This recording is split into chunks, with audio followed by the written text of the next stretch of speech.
سواد و سطح تحصیلات شخصی که قراره یک اداره و یا سازمان رو مدیریت بکنه چقدر میتونه مهم باشه؟ حالا فکر کنید کسی که میخواد یک کشور رو اداره کنه چقدر باید سطح بالایی از تحصیلات و دانش و تجربه رو داشته باشه. در این ویدیو 10 تا از باسوادترین رئیس جمهورهای دنیا رو بهتون معرفی میکنم. من از کانال مهسا فکت، باسوادترین رئیس جمهور جهان. شماره 10. ویلیام روتو. ویلیام روتو متولد 21 دسامبر 1966 که از سال 2022 تا به امروز رئیس جمهور کنیاست. میزان تحصیلات ایشون در رشته دکترای بومشناسی گیاهی از دانشگاه نایروبی کنیا. ویلیام روتو در دوران کودکی برای اینکه کمک خرج خانوادش باشه بادوم زمینی و مرغ میفروخته. اون در حال حاضر هم یک مزرعه مرغداری موفق در شهرستان اوآسین-گیشو داره. از کارهای تاثیرگذار برای کشورش کاهش قیمت کود برای مقابله با بحران غذایی و افزایش سطح انطباق مالیاتی برای کاهش بدهی‌های خارجی در کشورش بوده. شماره 9. گودنی یوهانسون. گودنی یوهانسون متولد 26 ژوئن 1968 که از سال 2016 رئیس جمهور ایسلنده. ایشون هم دارای دکترا در رشته تاریخ از دانشگاه کوئین مری لندنه. گودنی یوهانسون مترجم هم هست و 4 کتاب از استیون کینگ رو به زبان ایسلندی ترجمه کرده. از کارهای تاثیرگذارش ترویج انرژی‌های تجدیدپذیر و تعهد به راه‌حل‌های علمی برای تغییرات اقلیمی بوده. شماره 8. مایکل دی هیگنز. مایکل دی هیگنز 83 ساله رئیس جمهور ایرلنده. ایشون از سال 2011 تا به امروز یعنی 13 ساله که رئیس جمهور ایرلنده. بر پایه قوانین جمهوری ایرلند رئیس جمهور برای یک دوره 7 ساله انتخاب میشه و تنها هم 2 بار میتونه به این سمت انتخاب شه. ایشون شاعر، نویسنده و دارای مدرک کارشناسی ارشد جامعه شناسی از دانشگاه ایندیانا. از کارهای تاثیرگذار آقای مایکل در این 13 سال به ترویج حقوق بشر و عدالت اجتماعی در سطح جهانی میشه اشاره کرد. جالبه بدونید که آقای مایکل اولین رئیس جمهور ایرلند بوده که به طور رسمی به بریتانیا سفر کرده. شماره 7. لی سین لونگ. آقای لی سین لونگ که از سال 2004 تا سال 2024 نخست وزیر سنگاپور بودند، مدرک کارشناسی ریاضیات از دانشگاه کمبریج و کارشناسی ارشد مدیریت عمومی از مدرسه کندی هاروارد رو داره. آقای لی به 4 زبان انگلیسی، ماندارین، مالایی و روسی مسلط هستند.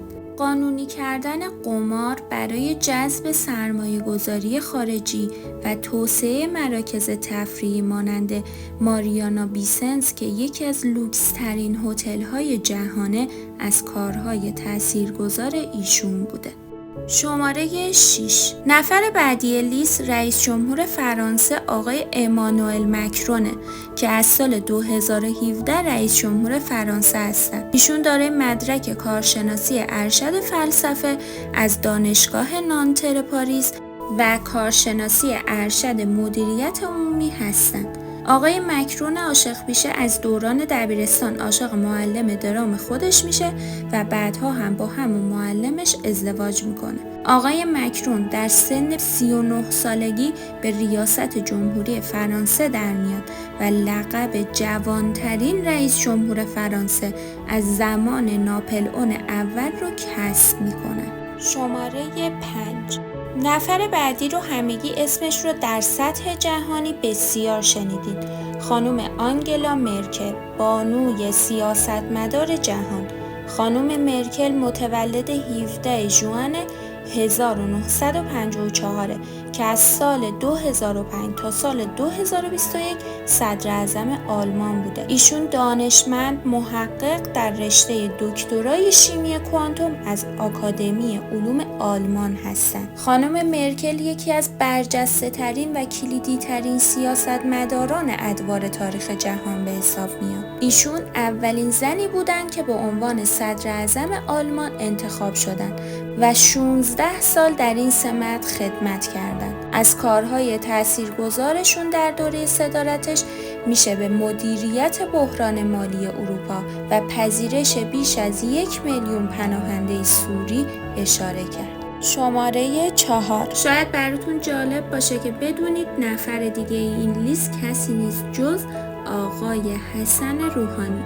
آقای روحانی از سال 2013 تا سال 2021 رئیس جمهور ایران بودند. ایشون دارای مدرک دکترای حقوق از دانشگاه گلاسگو اسکاتلند. باید بدونید که دانشگاه گلاسگو 4مین دانشگاه انگلیسی زبان دنیاست و جزو 100 دانشگاه برتر جهانه. گلاسگو یکی از دانشگاه‌های قدیمی باستانی بریتانیا هستش. از کارهای مهم ایشون توافق هسته‌ای با قدرت‌های جهانی و کاهش تحریم‌های اقتصادی بوده. شماره 3. آقای شی جین پینگ. آقای شی جین پینگ رئیس جمهور چین از سال 2013 هستند. ایشون دارای مدرک دکترای حقوق از دانشگاه تسینگهوا است. آقای پینگ به عنوان یکی از قدرتمندترین رهبران جهان شناخته میشن. شماره 2. نفر بعدی آقای باراک اوباما که در این لیست جای داره. آقای اوباما از سال 2009 تا سال 2017 رئیس جمهور ایالات متحده آمریکا بودند. ایشون دارای مدرک کارشناسی علوم سیاسی از دانشگاه کلمبیا و دکترای حقوق از دانشگاه هاروارد هستند. آقای اوباما اولین رئیس جمهور آفریقای آمریکایی ایالات متحده بودند و تونستن در سال 2009 جایزه نوبل صلح رو دریافت کنند. از کارهای تاثیرگذار ایشون کاهش تنش‌های بین‌المللی با ایران و کوبا بوده. شماره 1. و اما نفر اول این لیست که تازگی به صندلی ریاست جمهوری در اومدن آقای مسعود پزشکیانه. آقای پزشکیان فوق تخصص جراحی قلب از دانشگاه ایران و مدارک مدیریت سلامت از دانشگاه هاروارد و انگلستان رو کسب کردند. ایشون استاد جراحی قلب و عروق دانشگاه علوم پزشکی تبریز هستند. آقای پزشکیان همچنین به زبانهای انگلیسی، فرانسه، عربی، کردی و ترکی مسلط هستند. از اقدامات تاثیرگذار ایشون در قبل از ریاست جمهوری میشه به ساخت 600 خانه بهداشت روستایی اشاره کرد که برای این از طرف سازمان جهانی بهداشت مورد تقدیر قرار گرفتند. به گفته برخی منابع آقای پزشکیان باسوادترین رئیس جمهور تاریخ جهان به حساب میاد. البته که بررسی میزان سواد و دانش رؤسای جمهوری امری نسبتاً پیچیده است. ممنونم که در این ویدیو همراه من بودید. منتظر نظرات دلگرم کننده شما عزیزان در کامنت هستم. اگر ویدیو رو دوست داشتین ممنون میشم که لایک ویدیو فراموش نشه. برای دیدن ویدیوهای بیشتر کانال مهسا فکت رو حتما سابسکرایب کنید. تا ویدیوی بعدی بدرود.